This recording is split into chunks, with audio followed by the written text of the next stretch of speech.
Tim. James Glendale from the ABC. I just wanted to start off, how much would it mean to you personally to score in your fourth consecutive World Cup? For me, just being here now, it means so much to me. You know, I've put so much effort in the last year or so to be here. So to get on the pitch is going to be one step, but to score would just be amazing. You know, I think as a kid you dream of scoring in one World Cup, but to join the list of names that are on there now would be priceless.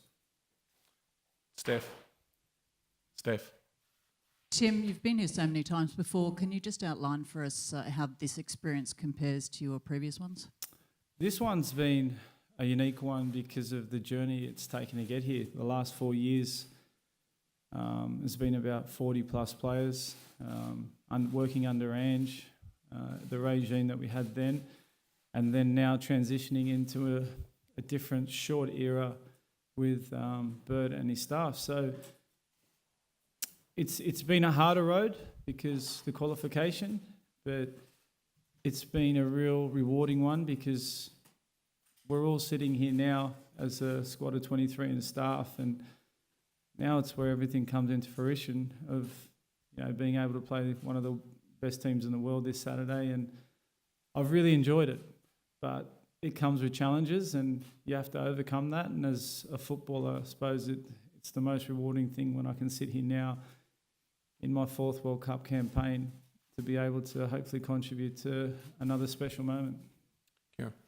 Tim, Ange Postecoglou's reign was often characterised as being one where the style of play was as important as the result. It's been suggested that under the new management, the result is more important and it's about pragmatism. Have you noticed the difference in style and approach? I think it's...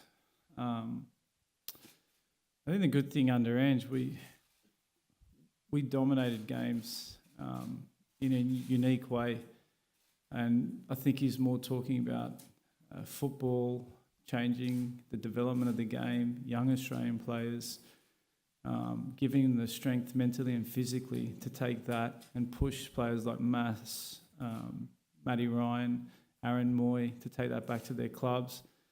And, you know, he ticked all the boxes in the factor of where we're sitting today. He played a massive part in that. Now, when you have a new setup where a new manager comes in and coaches, it's a short space of time. We have to win.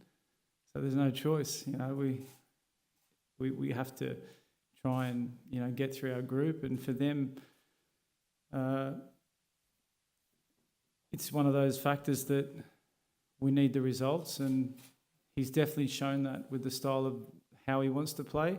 But at the same time, we're still trying to find the levels between football, pressing, and making sure that we don't get caught out by France on Saturday. Zappers. Tim, you spoke about your journey not being the most straightforward one for this World Cup. Can you talk us? Did you ever think that throughout the last few years that you might not be here at this World Cup? And also just talk us through your latest move to Millwall. You went there for game time. You obviously didn't get as much probably as you would have planned. How do you feel your preparation for this World Cup is going? I think for me, I've always made calculated decisions for myself and my family.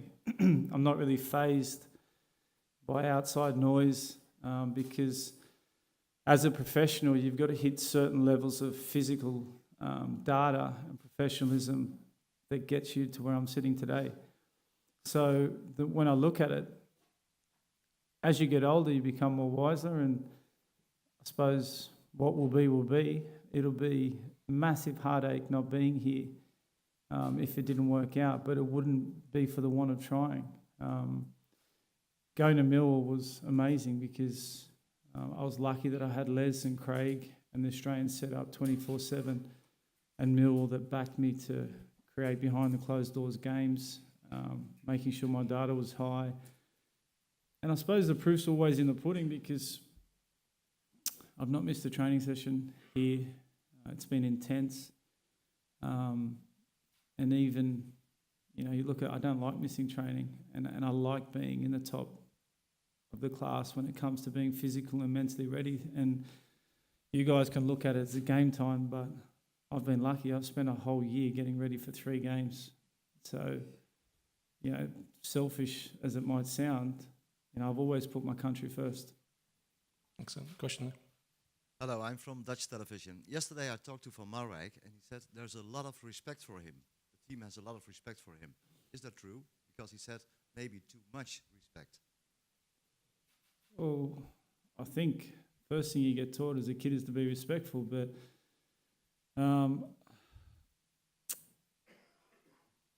when you play for your country, you do everything you can as a leader of the team to protect players, to make sure they make the right decisions on and off the park, and to also help guide them to help your country win. Now, when the players respect me, that's because I make sure I put time and effort into them. I make sure that you can guide them in the right way. And what's wrong with being respected? And, you know, so in a way it's a nice question, but the way you've put it at the end, I don't see what you're trying to get at.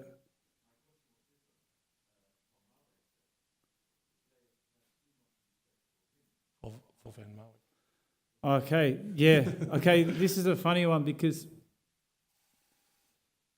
I suppose he's worked with players who have played, every single one of them. So if you talk about 2010 national team, there's a lot of bigger egos and individuals.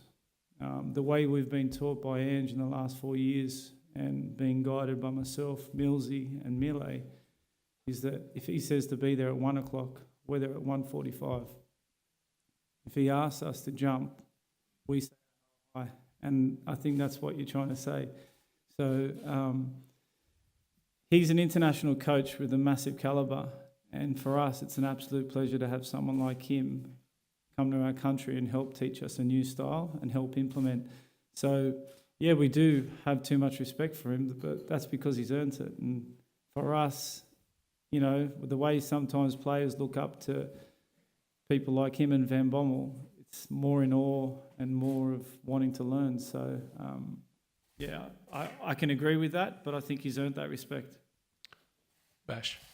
Tim, you said before under Andrew dominated games. Deschamps has said under Van Marwijk, Australia is better equipped, more balanced to deal with this World Cup. Do you think under the current structure and your build-up, the qualities that Van Marwijk has brought to this group is better equipped to blunt some of the abilities of France? I think for me, I'm not going to say one's better than the other. The one thing is he's got a short space of time to work. And in this short space of time, we have to go and implement a structure within inside a game to beat France. He has all the tools and elements from the past and his experience where he's been there, lived it and breathed it, and he's beat the best. So I think we've got all the tools. Now it comes to Saturday, if we can put that into action. So you see the Czech game, it's a good game. You see the Hungary game, it was average. Now it's not a dress rehearsal. Now the big dance is here, and this is where you have to step up. So, you know, we'll see what's coming this weekend, and we're working as hard as we can to implement every structure possible. And I've been, you know, happy with the way of what they want to implement because everyone wants to win, and they've given us some real open insights into the world of international football. Ben.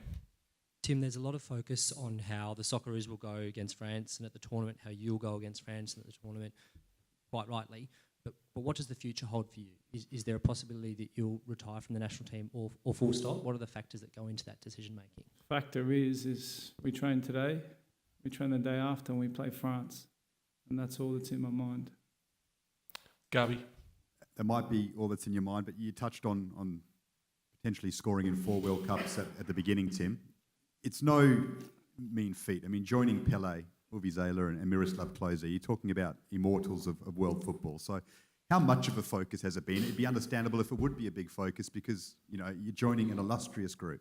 Yeah, listen, the hardest thing as a footballer when you've got 7 months leading or 6 months leading into a World Cup is just to prepare. the moment that I decided to go to Millwall was purely to be involved, if I could, physically and mentally in my 4th World Cup. And the training and the games that I played there, it helped so much. So now that I'm actually here and I can talk about it, it's amazing. You know, it's every kid's dream. Like I said, I speak to, you know, Azani every day. I speak to a lot of the young players. You know, Azani sits next to me, and all we talk about is, if you get that moment, you just got to take it. And he took a chance against Hungary. People like, that's a one-off. But you don't know unless you try. So for me, if I get on that pitch, I know that I'm going to make sure I'm going to try and make something happen.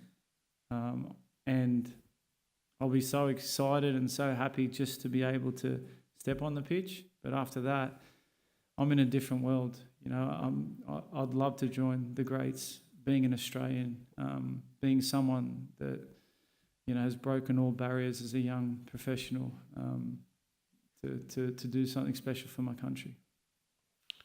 Question. Tim, it's been the 3rd time now that you're on the World Cup with a Dutch coach. How did you experience that, and is there something they have in common, those 3 coaches? Gus Hiddink, when we first got him, his training camp was the hardest I've ever done, physically, you know, and mentally. He got us prepared so well, but he was very, very direct, and he had his ways, and there was no other way. Pim Verbeek, very relaxed, very laid back, and Henk, amazing guys, you know, pretty much the opposite of the style to what Gus was. And now you come in the middle with Bert. Bert's, when he walks into the room, he has a presence, but he also has a softness about him that players can relate to.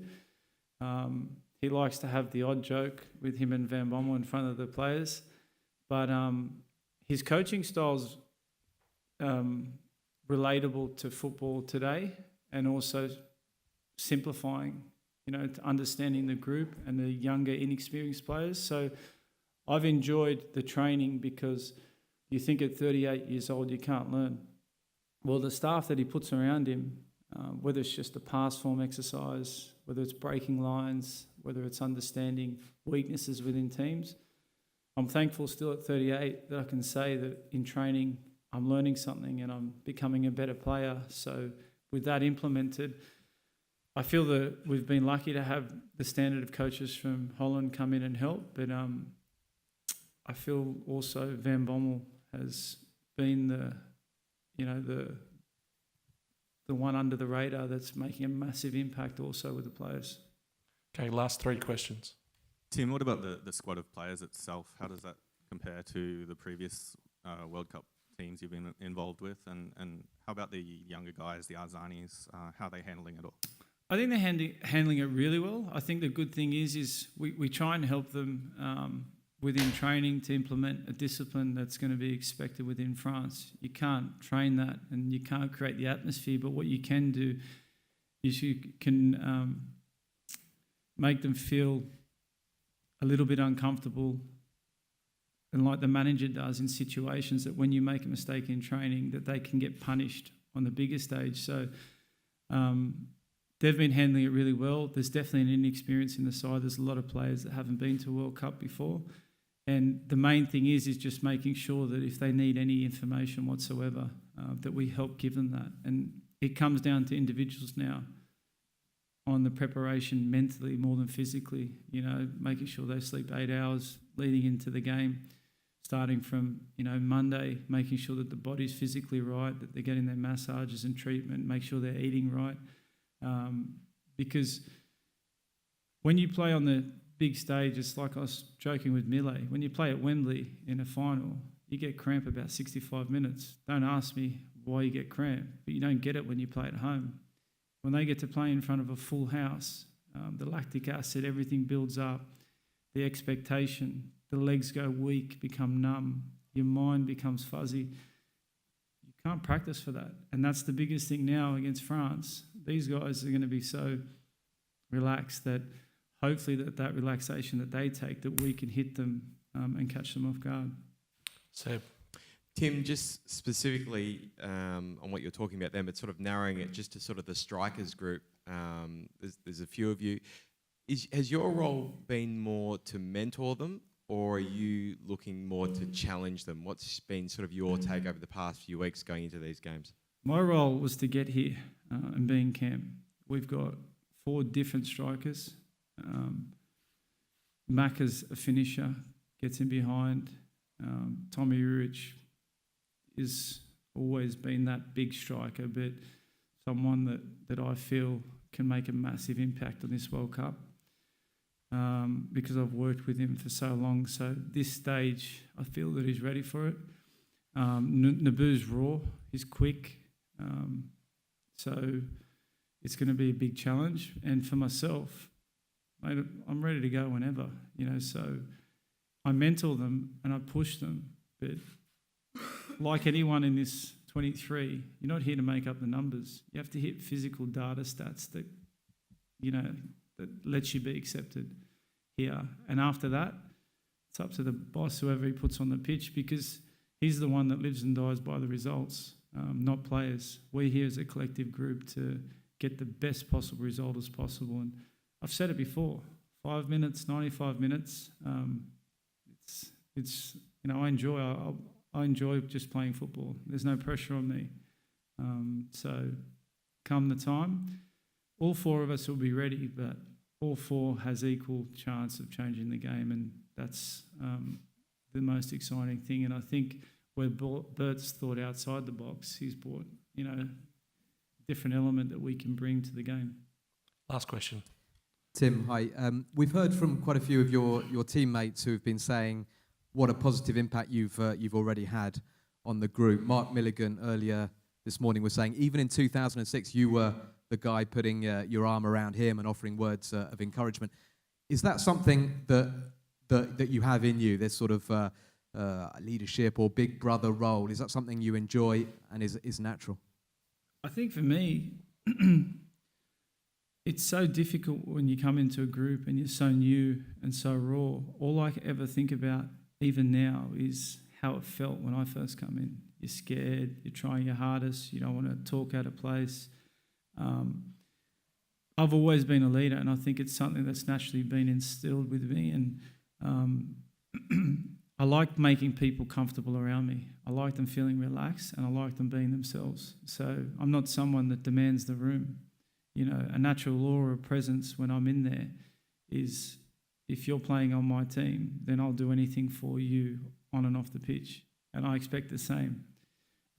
So a selflessness is what you get taught as a kid, to be respectful and help out. But I bring that onto the pitch because when you speak to young kids like Azani, I didn't have that explosive talent, but what I had was hard work. So how now do I fuse hard work and discipline into his life now? And I give him no choice. I've said it before.